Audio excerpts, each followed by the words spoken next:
Bank union Babu Rao ने BBC के जरिए जारी करदा डॉक्यूमेंट्री पर रोक लगाने पर मरकजी हुकूमत को तनकीद का निशाना बनाया और कहा कि अवाम के सामने अया न करने के लिए नित नए तरीकों और साजिशों के जरिए वहां पर रोक लगाई जा रही है। उन्होंने मरकजी हुकूमत का पर्दाफाश करते हुए अवाम के सामने हकीकत को पेश किया है।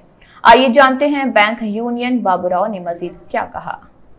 मेरा नाम कामेश बाबू, बैंक एम्प्लॉइज यूनियन लीडर हूँ तेलंगाना स्टेट में। तो अभी जो बीबीसी के ऊपर जो ईडी और सीबीआई का आईटी का राइट्स हो रहे हैं, वो आईटी का राइट्स होने का मतलब ही नहीं है, उसका मकसद और मतलब वो अलग ही दिख रहा है। पब्लिक पूरे बोल रहे हैं कि बीबीसी एक अलग तरीके से वो उनका रिसर्च वगैरह देती है। गया महीने में 2 पार्ट्स का एक India the question Modi question करके दिया, 2 पार्ट में, वो पूरा वायरल हो गया। तो वो क्या, गुजरात में जो मैसेकर हुआ था, पूरा 2000 के ऊपर लोगों को मारे और मुसलमान लोगों को ज़्यादा से ज़्यादा, तो उसके बारे में पूरा रियलिटी क्या है करके बीबीसी वो दोनों पार्ट में दिया। मगर उसको रोकने के लिए बहुत सारे कोशिशें किए और सेंट्रल गवर्नमेंट और मोदी भी किया। तो उसमें सुप्रीम कोर्ट भी उनको ज़रा हद में रहो करके बोल दी।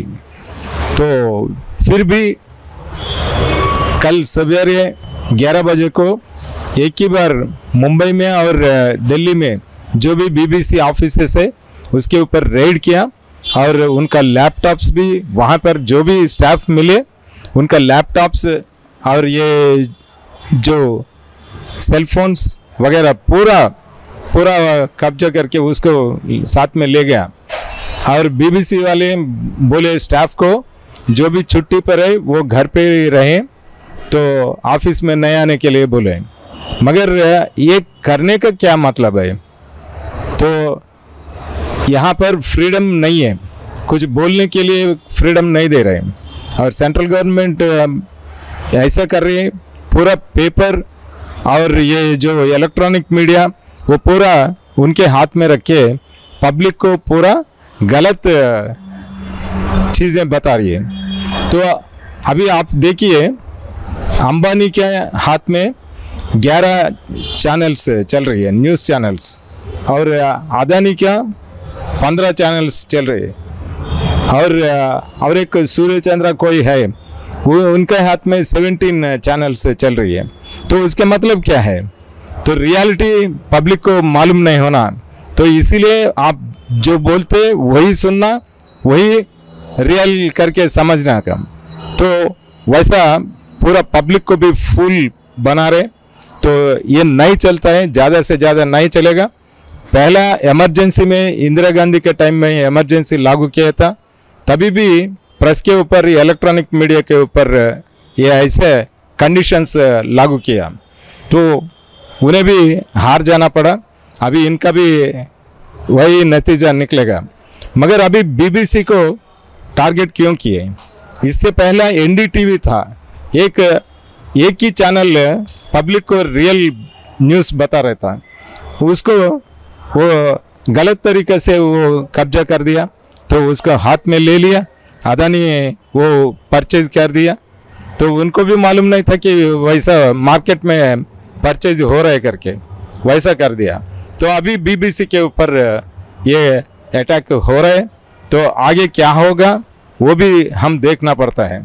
तो अभी बीबीसी वो रियलिटी जो गुजरात में हुआ या नहीं तो और कहीं भी हो रहा है, वो न्यूज़ जो पब्लिक को दे रहे है उसका आवाज़ दबाने के लिए ये कोशिश कर रहे हैं। तो वैसा नहीं चलता है, पब्लिक को ये नहीं चाहता है। और रियलिटी उसको मालूम होना चाहिए, पब्लिक को मालूम होना चाहिए। तो इसके लिए हम भी आवाज़ उठा रहे हैं। ये जो कर रहे हैं वो गलत तरीके से कर रहे हैं। अभी इलेक्शंस भी चालू है, तो अभी त्रिपुरा में, मेघालय में और कोई स्टेट में चल रहे हैं।